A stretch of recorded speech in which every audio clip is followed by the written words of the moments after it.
Mesdames et messieurs, bonjour et bienvenue dans Creative Africa, votre émission qui met en lumière les femmes et les hommes qui, par leur talent, leur créativité et leur engagement, contribuent au rayonnement de l'Afrique. Je suis heureux de vous retrouver pour une nouvelle édition de votre émission. Aujourd'hui, nous recevons un artiste qui a su faire de l'humour un véritable outil de réflexion sur notre société. Slammer à ses débuts et humoriste de renom aujourd'hui, il s'est imposé grâce à son célèbre personnage d'ivrogne à travers lequel il décrypte avec satire les réalités socio-politiques du Bénin. Mesdames et messieurs, c'est avec un immense plaisir que nous recevons sur le plateau de Creative Africa Monsieur Gérard Houndé-Kondi, plus connu sous le nom de Eliphaz. Bonjour Eliphaz et merci d'avoir accepté notre invitation. Bonjour, c'est moi. Alors, vous avez quitté la fonction publique pour vous consacrer entièrement à votre passion. Qu'est-ce qui a motivé ce choix et comment avez-vous vécu cette transition vers le monde artistique? C'est parce que je voulais être artiste, être dans le milieu culturel que je suis allé m'inscrire, après le campus bien sûr, que je suis allé m'inscrire dans une école d'audiovisuel. Parce que mes parents ont dit, ben, si tu as envie de faire ça, il faut forcément te faire former là-dedans. Donc je suis allé m'inscrire dans une école d'audiovisuel, ça fait 20 ans déjà, cela. Et dans la foulée, on apprend qu'il y a le concours de l'ORTB. Donc, un ami m'a convaincu pour que je puisse déposer les dossiers pour ça, ce que j'ai fait.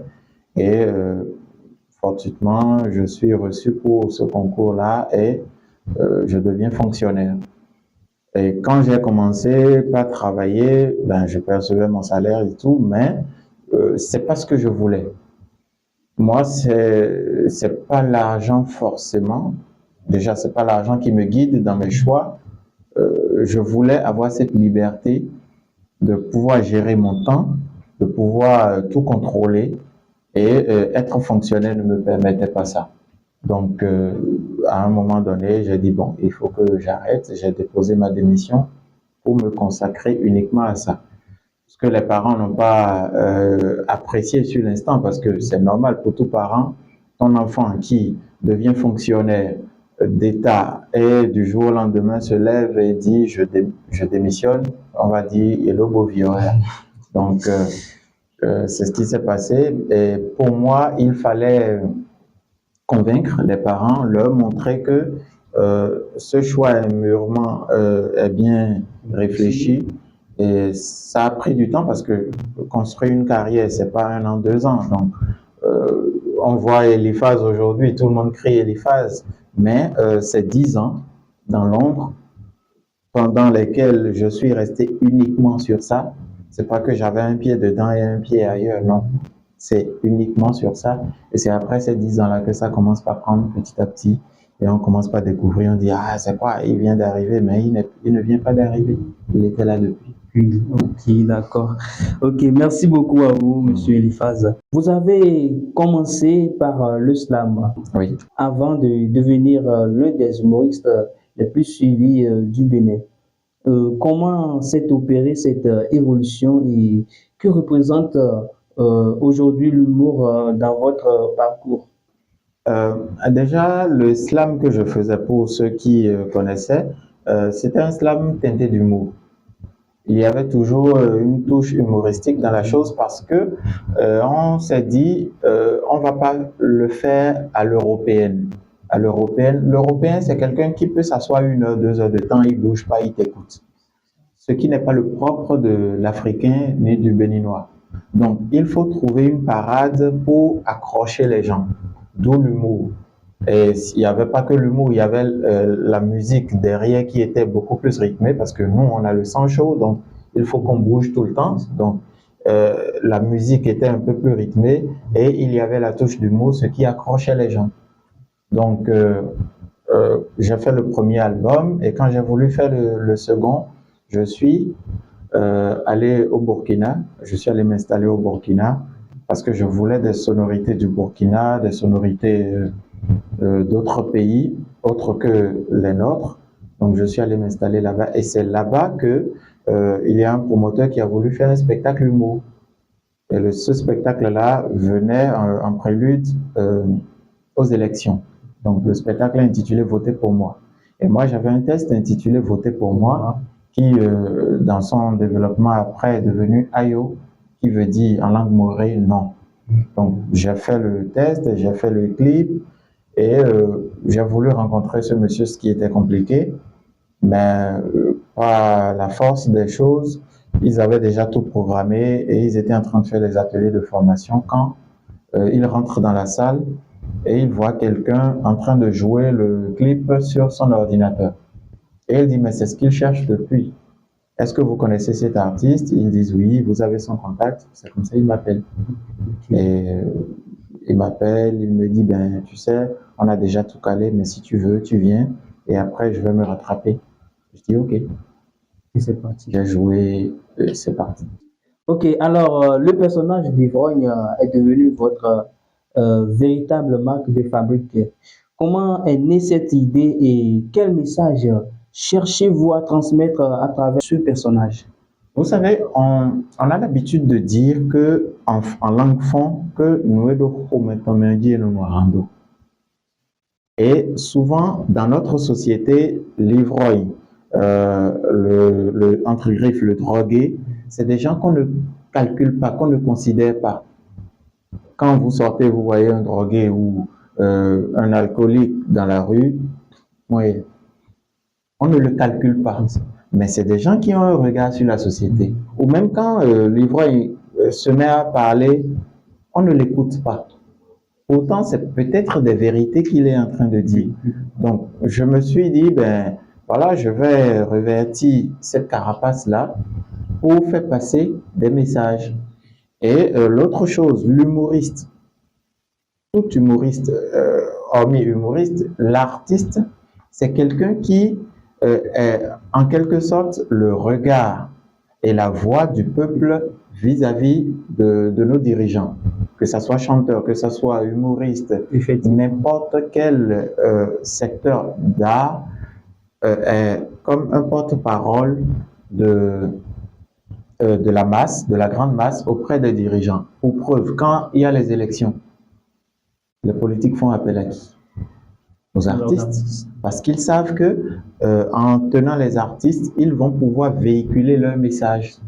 Donc, quand un politique a son meeting, il fait appel à des chanteurs et le chanteur arrive et il sait que celui-là, il a la popularité, donc la masse vient et le politique véhicule son message. Donc, nous, notre rôle en tant qu'artiste, on doit avoir ce rôle de conscientiseur, ce rôle d'éducateur, parce que, je donne pour simple exemple, si par exemple j'ai un jeune qui est dans l'adolescence et qui est vraiment fan de ce que je fais et qui me prend comme modèle et que moi par exemple du jour au lendemain je commence dans tous mes clips ou dans toutes mes vidéos par fumer, on me voit fumer et tout, ce jeune-là va me prendre comme modèle.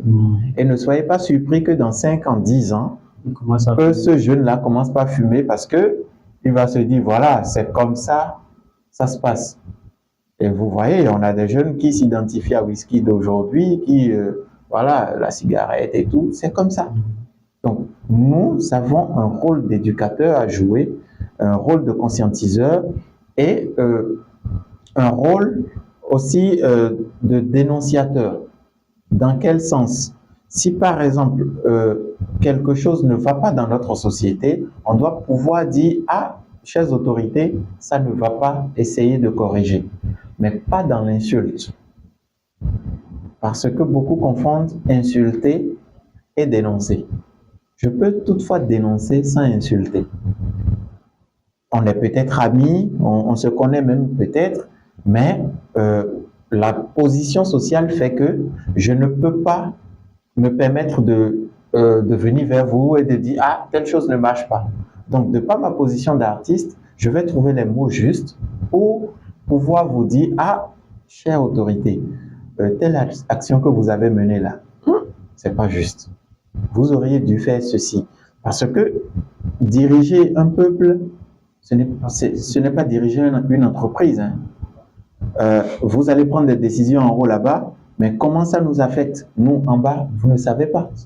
Donc, il faut ces relais-là, et ces relais-là, c'est nous, pour dire, ah, chef, telle décision que vous avez eu à prendre là, voilà comment nous on ressent ça en bas ici.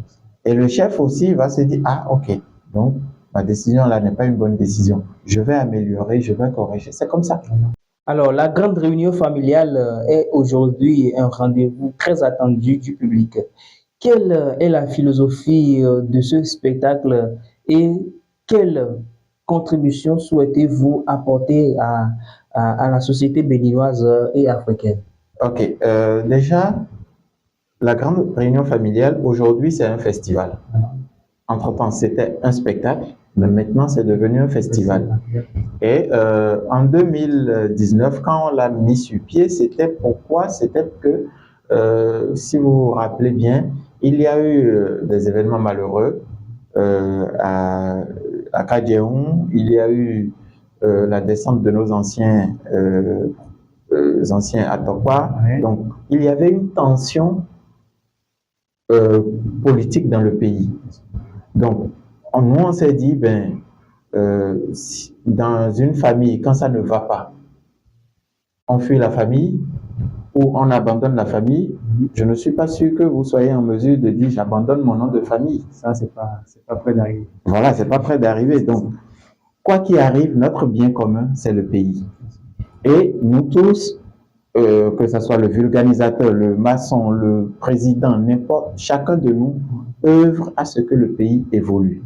Donc, si ça ne va pas, on doit tous trouver une solution pour régler le problème parce que c'est notre bien commun. On va beau construire des gratte-ciels et tout, on va mourir laissé. Le Bénin va toujours demeurer. Ma maison, quelqu'un d'autre peut acheter ma maison, ma voiture, quelqu'un d'autre peut acheter ma voiture, mais le Bénin là, personne d'autre ne va nous l'arracher. Donc c'est notre pays. Nous sommes des passants, nous allons passer. C'est le seul héritage que nous allons léguer à nos enfants.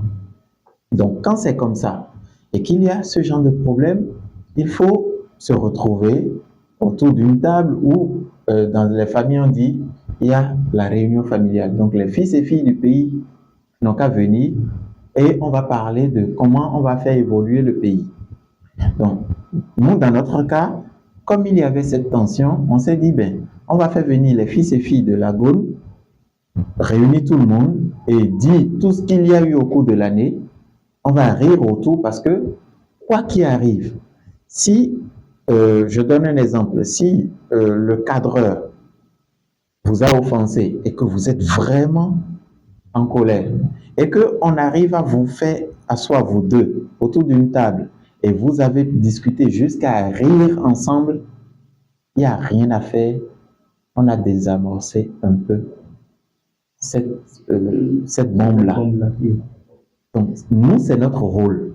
C'est de pouvoir porter des critiques, pouvoir dire des choses, de sorte à améliorer, même, à amener, même le fautif à s'améliorer. Alors, à travers Phase Prod, vous jouez également un rôle de promoteur culturel. Comment accompagnez-vous les jeunes talents et quel regard apportez-vous sur l'évolution de l'industrie du spectacle au Bénin? Quand moi j'étais petit, j'ai vu des aînés faire. J'ai vu les Baba Yabo, les professeurs Mombi, la compagnie Semako. J'ai vu beaucoup de compagnies tracer le chemin. Donc aujourd'hui que j'ai la grâce d'avoir un petit nom, je me dis il faut aussi tirer avec moi des jeunes parce que je ne peux pas rester sous la lumière éternellement. À un moment donné, si tu cherches à rester trop sous la lumière, les projecteurs seront allumés, mais on ne te verra plus. Donc, il faut savoir à un moment donné faire la place aux plus jeunes, leur permettre aussi d'évoluer, parce que c'est comme ça qu'on peut construire notre industrie. Mais dire que c'est moi seul, et personne d'autre ne doit venir, et à la limite combattre les jeunes, c'est pas bon. Donc c'est de là qu'est partie l'idée, et on a commencé par dire, on va commencer par travailler avec des jeunes, pas former d'autres jeunes. Et il y a eu le projet CARIR, le Carrefour africain du rire, qu'on tient chaque année. Et on a beaucoup de jeunes qui sont passés, d'autres qui viennent encore. Et à travers ça, beaucoup de jeunes aussi font aujourd'hui leur propre spectacle. D'accord. À l'heure où les réseaux sociaux imposent un rythme de création très soutenu, comment parvenez-vous à vous renouveler et à rester proche de votre public? Déjà, nous, on est beaucoup plus dans le stand-up. Donc, à la base, ce n'est pas les vidéos, nous, notre truc. Notre truc, c'est la scène. Être sur scène, en conditions réelles, jouer avec le public, c'est ça. Elle me balance. Je suis basé. Non, je suis en réunion. Je te rappelle. Je te rappelle. Je te rappelle. Oh. Excusez, ça me faut balance. Non, il me faut balance 5 novembre. Je vous jure. Mais flétant, mais les ans logo bon. En fait, ma brique, il était le temps de voir le film, il y a deux mésententes, quoi. Bon, mettez-les à gauche, mettez-les à droite. Finalement, il faut balancer mon à business, rien à marcher de final. Chaque enfant mérite les meilleures bases pour réussir sa vie. Chaque parent rêve d'offrir à son enfant un environnement sécurisé, épanouissant et propice à son développement. Depuis 39 ans, le Jardin d'enfants accompli accompagne des générations d'enfants sur le chemin de l'excellence. Situé dans le cadre exceptionnel du village d'enfants SOS d'Abomey-Calavi, le Jardin d'enfants accompli est aujourd'hui une référence incontournable de l'éducation préscolaire au Bénin. Le Jardin d'enfants accompli est situé dans l'enceinte du village d'enfants SOS d'Abomey-Calavi. Les inscriptions sont ouvertes au plus 229 01 97 60 86 17, au plus 229 01 95 86 51 45. Jardin d'enfants accompli, le meilleur départ pour votre enfant. Maintenant, avec l'avènement des réseaux sociaux et autres, on s'est dit, par moment, on va faire des vidéos pour tenir en haleine notre public le temps que les spectacles n'arrivent. C'est tout. Vous allez remarquer que moi, sur mes réseaux sociaux, par exemple, je ne suis pas à un rythme effréné de vidéos où tous les jours il faut sortir une vidéo, ou chaque semaine il faut sortir, non. Mais par moment, on en fait, on balance et tout, pour dire aux gens, voilà, nous sommes là, on est en train de travailler pour notre rendez-vous. Déjà que le rendez-vous est déjà très important. Voilà, donc c'est ce qu'on essaie de faire. Mais voilà, et dans l'humour, il y a plusieurs branches aussi. Il y a les stand-uppers, dont nous. Il y a la comédie populaire qu'on connaît avec nos aînés, les Pipi, éléphants et autres. Maintenant, on a un autre volet qui est arrivé. On a les web comédiens qui font rire à travers des vidéos sur les réseaux sociaux. Parallèlement, il y a les créateurs de contenu qui ne sont pas des humoristes. Vos productions abordent souvent des sujets sensibles liés à l'actualité sociopolitique. Avez-vous parfois le sentiment que l'humour dérange davantage que le discours politique lui-même? Et jusqu'où l'humoriste peut-il aller dans la satire sans franchir la ligne rouge?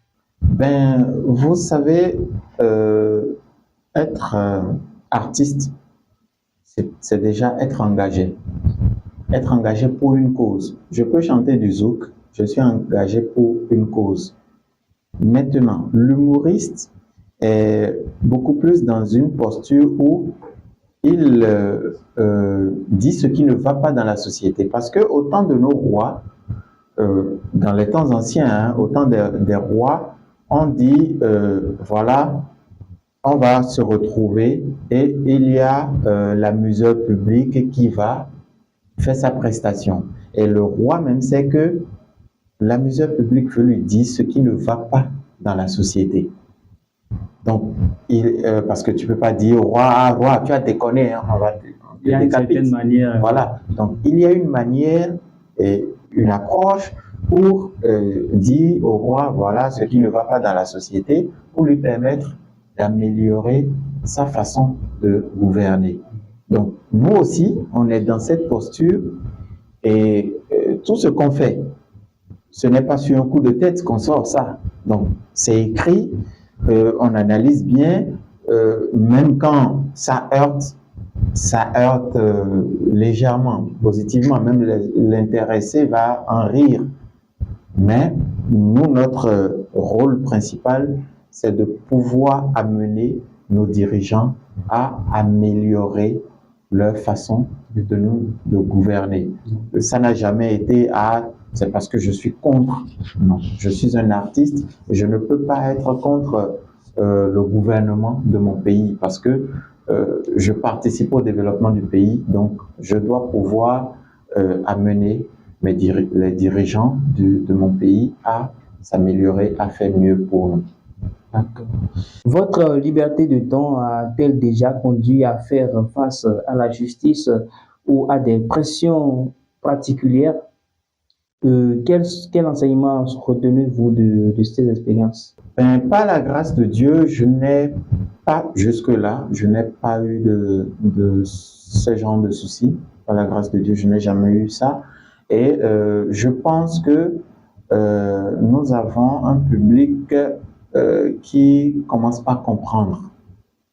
Je me rappelle en 2019, quand j'ai commencé par faire cette satire-là ici au Bénin, beaucoup ne comprenaient pas. Beaucoup restaient au premier degré par rapport à ça. Mais aujourd'hui, il suffit même que je fasse un seul post, qu'ils se disent, est-ce que c'est ce qu'il veut dire réellement? Ou est-ce qu'il y a un message derrière? Donc, ça veut dire que les gens ont commencé par ne plus être au premier degré vis-à-vis de ce qu'on propose. Et quand c'est comme ça, c'est bien parce que nous avons un public et un peuple qui gagne en maturité. Donc, je n'ai, en tout cas jusqu'à l'heure où je vous parle, je n'ai jamais eu ce genre de problème et vraiment, j'en suis heureux. Selon vous, quels sont aujourd'hui les principaux obstacles au développement des industries culturelles et créatives en Afrique? Quelles actions faudrait-il mener pour permettre aux artistes africains de vivre pleinement de leur art? Déjà, sur le plan africain, le premier problème que nous rencontrons, c'est la mobilité. Nous avons un sérieux problème de mobilité en Afrique. Je donne un exemple. On m'invite, par exemple, en Afrique centrale, au Congo ou en Centrafrique. Mais je prends le cas de la Centrafrique parce que j'y étais la dernière fois. Si je dois y aller, je vais banalement prévoir 1 million. Si je dois aller en Centrafrique. Et quand on connaît les réalités que rencontrent les promoteurs et autres, si le promoteur, déjà pour te déplacer seulement, doit tuer 1 million dans ton transport et que tu vas arriver, on va t'héberger, te restaurer et te donner un cachet, il préfère prendre quelqu'un qui est dans son pays, tranquille et il gère sa chose. Donc, le tout premier problème qu'on rencontre, c'est la mobilité. Parce que c'est très difficile pour nous de circuler. Encore que nous, en Afrique de l'Ouest, on a cette petite chance où on peut sauter dans un bus et partir. Mais quitter certains pays, même de l'Afrique de l'Ouest, vont être difficiles pour nous. Parce que si je veux aller, par exemple, au Mali, si je veux aller en Guinée et autres, c'est pas 24 heures, quoi. C'est plus que ça. Donc, ça coûte plus cher, c'est difficile et tout. Donc, ce problème de mobilité, tant qu'on ne va pas trouver solution à ça, en Afrique, c'est déjà un gros problème pour nous. D'accord. Donc, tout part de là, parce qu'on a des artistes très talentueux, que ce soit au Bénin, n'importe où, mais s'ils ne peuvent pas s'exporter, s'ils ne peuvent pas se vendre, c'est difficile. Et au plan local, le travail à faire, c'est beaucoup plus décentraliser la chose culturelle. Ne pas se limiter, parce qu'aujourd'hui, tout notre showbiz est beaucoup plus concentré sur Cotonou. Ça veut dire que le gars qui est à Ketu, ou à Perere, ou à Parakou, ou à Djidja, n'a pas droit à la culture. Eh ben, il a envie de voir des artistes comme des artistes de chez lui, comme les Vano, les Cécimé, les Don Métoc, les Richard Flash et autres. Il a envie de les voir chez lui. Donc, si on ne décentralise pas ça, on va avoir des stars qui vont se limiter uniquement à Cotonou. Parce qu'aujourd'hui, on a des artistes qui brillent beaucoup à Cotonou, mais qui ne sont pas connus dans ces genres de localités, par exemple. Et qui ont peur de courir le risque d'aller faire des spectacles dans ces localités. Parce qu'aujourd'hui, si je me lève, déjà, on a très peu de sponsors pour les événements. Donc, si je me lève aujourd'hui, je dis, je veux aller faire un spectacle je dis un truc bête, hein, à Ketu, par exemple. Faire un spectacle à Ketu, il y a une maison des jeunes. Ok, la maison des jeunes, il faut louer. En moyenne, c'est 300 places. Les maisons des jeunes, c'est 300 places. Donc, je loue. Si je prends la location à 50 000, je loue, je vais louer des chaises, 300 chaises, ça fait 30 000 à raison de 100 francs. Il faut, si le courant y est, tant mieux, mais si le courant n'y est pas, il faut louer un groupe, il faut louer la sono, il faut louer la lumière. Et là, il faut faire la communication. Tu ne peux pas attendre une semaine ou 2 semaines. Avant de... Non. Il faut au moins 1 mois et demi, voire 2, de communication vraiment poussée. Et si je dois y aller, il faut des gens qui vont m'accompagner. Il faut aussi des gens de la localité qui vont m'accompagner. Donc, ceux qui vont quitter Cotonou, il faut les héberger, les restaurer. Et ceux qui sont sur le terrain, qui vont faire la première partie ou m'assister sur l'événement, aussi seront payés. Donc, quand j'évalue tout ça et que nous sommes conscients que dans ces localités, le prix d'entrée le plus élevé qu'on peut fixer est de 1 000 francs, si on fait le plein sans avoir d'invité, c'est-à-dire on ne donne pas d'invitation, peut-être au maire, à tel conseiller et autres, et on vend toutes les places, on fait guichet fermé, on fait 300 000 francs. Donc, 300 000 francs. On enlève 50 000 de location de la salle, parce qu'il y a des salles qui coûtent plus cher que ça encore. 30 000 de location de chaises, ça fait déjà 80. Sono lumière, vous allez vous retrouver à endetté. Et c'est ça qui fait qu'aujourd'hui, on a de moins en moins d'événements dans nos localités.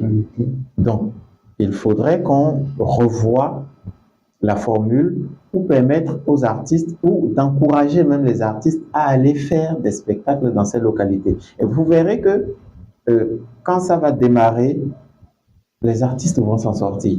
Parce qu'un artiste qui joue et qu'à la fin, il trouve quelque chose, je suppose, il joue, quand il finit, il enlève et tout, il trouve 100 000 et qu'il sait que chaque mois, il a un truc comme ça, hormis les autres invitations qu'il va avoir à côté, à raison de 2 sorties comme ça par mois, ça te fait 200 plus quelque chose et tout. Banalement, tu peux t'en sortir avec 300 ou 400 000.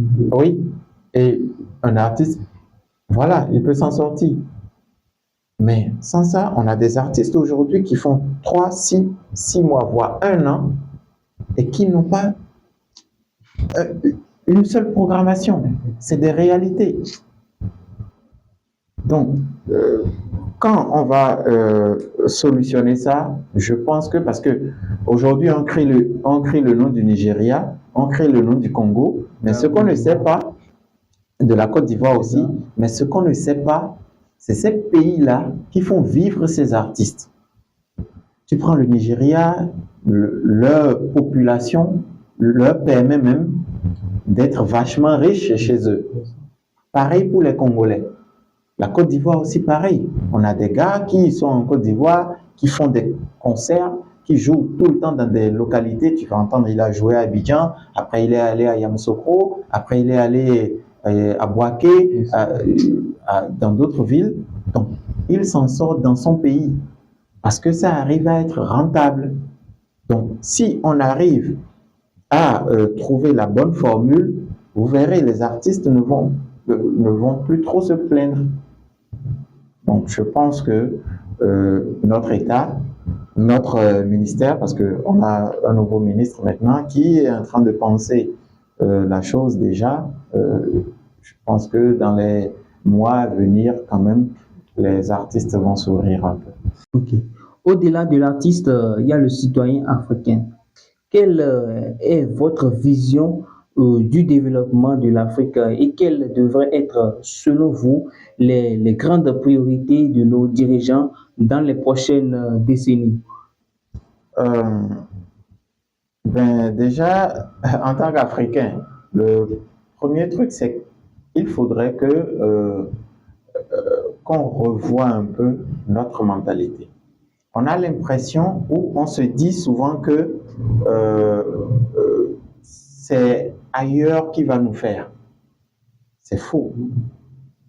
Ce n'est pas ailleurs qui va nous faire. C'est chez nous. On nous a beaucoup plus fait croire que c'est l'Européen qui peut nous développer. C'est faux. L'Européen ne va pas, il n'a pas fini de consommer ce qu'il a chez lui, et c'est ce que nous on lui propose qu'il va consommer. Non. Donc, commençons par réfléchir autrement. Vous avez vu, aujourd'hui, par exemple, on produit le coton que nous produisons, nous le transformons. Donc, notre soja aussi est transformé. Et vous allez voir, quand on va commencer par faire ça, on va mieux se porter.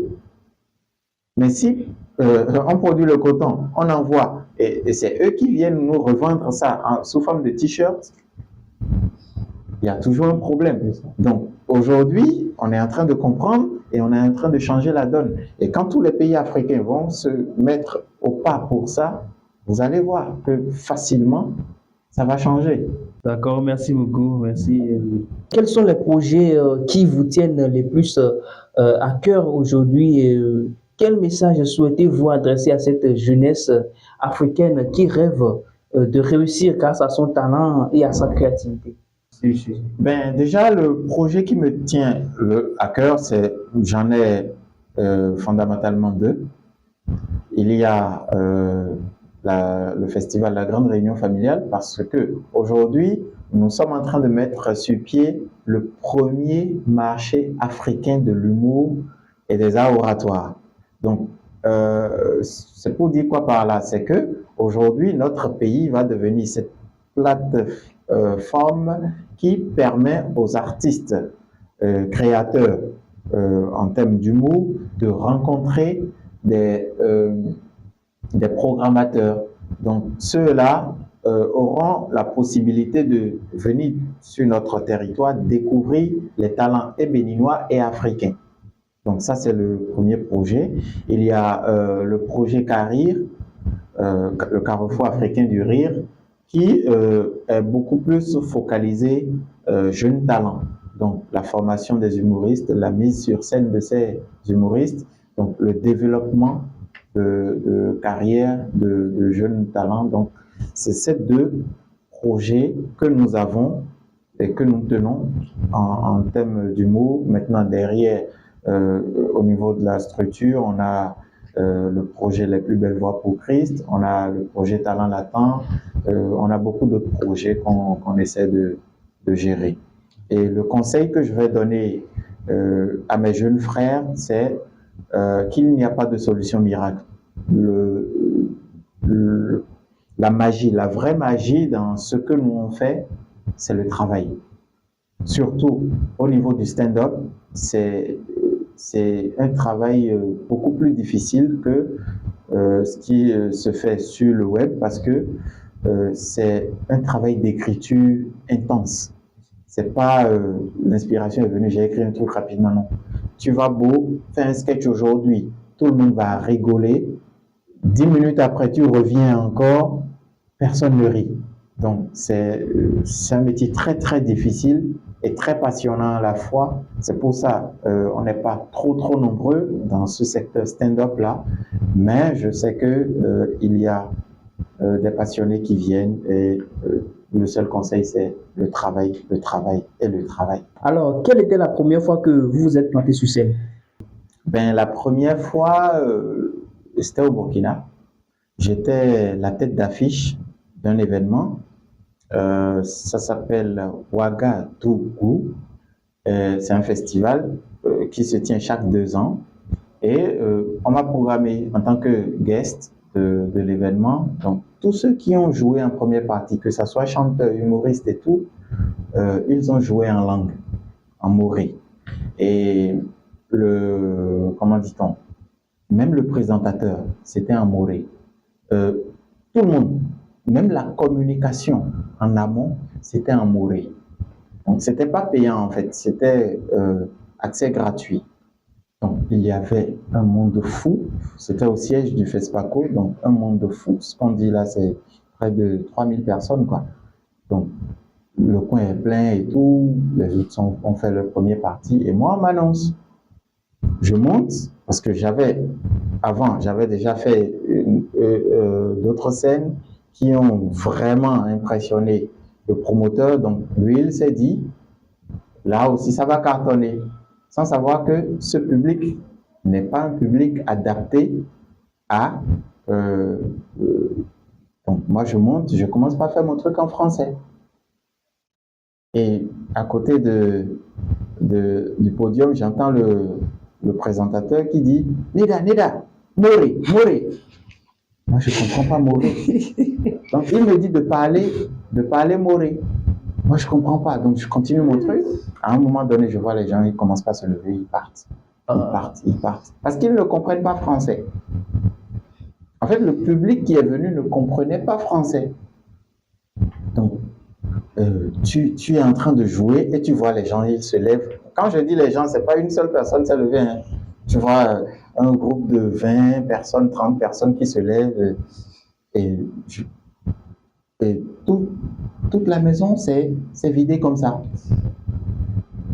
J'ai fini le truc et on m'appelle pour venir prendre mon cachet. Je commence pas à fuir. Pour venir prendre mon cachet, hein, je commence pas à fuir. J'ai pas fini, le promoteur même est venu vers moi. Il dit, mais Eliphaz, qu'est-ce qui s'est passé? C'est comme si tu es monté, tu as chassé les gens. J'ai dit, ah, monsieur, vous ne m'avez pas dit que le public là ne comprend pas français. Moi, je ne savais pas. Il dit, ah, j'ai gardé ça pendant 2 ans.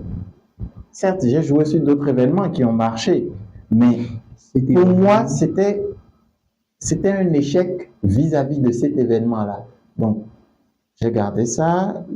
2 ans après, il a encore annoncé. Et c'est moi qui ai appelé le promoteur. J'ai dit, Monsieur Salif, programmez-moi.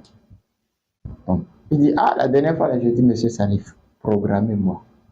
Ce n'était plus le cachet mon problème parce que je voulais laver mon nom en fait.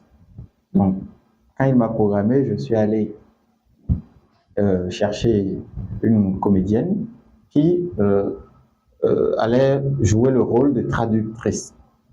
Et elle n'était plus disponible, donc j'ai fait appel à un gars, d'où c'est là on a créé le spectacle Pasteur Pastis.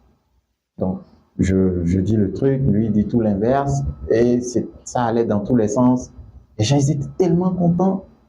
Parce que là, ils avaient compris, ils étaient dans l'élément. Et tu vois le gars qui se lève du public, il vient, il te soulève en pleine prestation. Parce qu'il était tellement content, il te soulève et tout. Quand j'ai fini, j'ai pris mon argent, j'ai dit, Monsieur Salif, maintenant là, ne m'invitez plus jamais. Moi, j'ai eu ce que je veux. Et quel était ce sentiment-là que vous avez eu? Sentiment de fierté, de satisfaction, parce que c'était comme un os dans ma gorge. C'est un peu comme quand tu joues un match de foot et tu es nez à nez avec le gardien, ou soit tu as pu dribbler même le gardien, et tu as joué à côté et ton équipe a perdu. Et au match aller, tu as fait ça, alors qu'il y a un match retour encore. Donc tu te dis, cette fois-ci là, Bien sûr. je dois prouver à tout le monde que je ne suis pas nul, quoi. Donc c'était un truc comme ça. Ok, d'accord. Et pour terminer, place au côté jardin en dehors de la scène, qui est véritablement Eliphaz et quelles sont les valeurs qui guident votre vie, vos passions, vos moments de détente, bref, l'homme derrière l'artiste? Je suis un gars simple, hein, pas compliqué, je n'ai pas de tête, vous me voyez tout le temps, je ne suis pas une star. Je suis un artiste, je ne suis pas une star, je suis un artiste. Donc voilà, je suis monsieur tout le monde, on me voit dans les rues. Je n'ai pas changé mes habitudes, je suis resté le même gars. On dit souvent que certains, quand le succès leur rend visite, ils changent les habitudes, ils changent les amis, ils quittent même leur environnement habituel. Moi, non. Je suis resté le même. Je continue d'aller acheter à Tassi chez la vendeuse d'Atassi, chez qui j'allais depuis 2005. Je n'ai jamais coupé cette dame-là. Je continue d'aller. La vendeuse de com, je continue. Celle qui vend bouillie, je continue d'aller. Parce que je ne sais pas si c'est cette dame-là qui prie pour moi pour que ça marche. Donc, ce n'est pas maintenant que ça a marché que je vais aller m'asseoir dans les restaurants et dire, ah non, celle-là, je ne pars plus là-bas. Non. Je continue d'être le monsieur tout le monde qu'on connaît avant que le succès ne soit là. Et j'ai maintenu ces valeurs-là parce que j'estime qu'après la scène, tu dois pouvoir être une personne sociable et c'est même cet environnement-là qui te fait. C'est ceux-là qui se déplacent quand tu as spectacle. Donc, si je me coupe d'eux, ça voudra dire que je scie l'arbre, la branche sur laquelle je suis assis. Donc, j'ai toujours maintenu ces valeurs-là et je pense que je ne me suis pas trompé. D'accord. Ben, même à cause de télévision quand pour nous, pas télé nous plus éminemment de télé une télé authentique TV. Il y a que nous mais bon actualité gang pour le final et à ma abonné voir à moi à couronner. Il y a raison quand je vais en dit pour un newsletter d'authentique TV mais donc mes abonnés me de authentique TV. Mais à zéro quoi après journal 20h. Bisous. Le festival La Grande Réunion Familiale, c'est du 26 au 31 octobre 2026. Donc, on aura beaucoup d'invités, et béninois et étrangers. Donc, pendant ces une semaine-là, notre pays va devenir vraiment le carrefour de l'humour africain. Donc, prenez le rendez-vous du 26 au 31 octobre 2026. Et le contact, c'est le 01 53 04 20 04.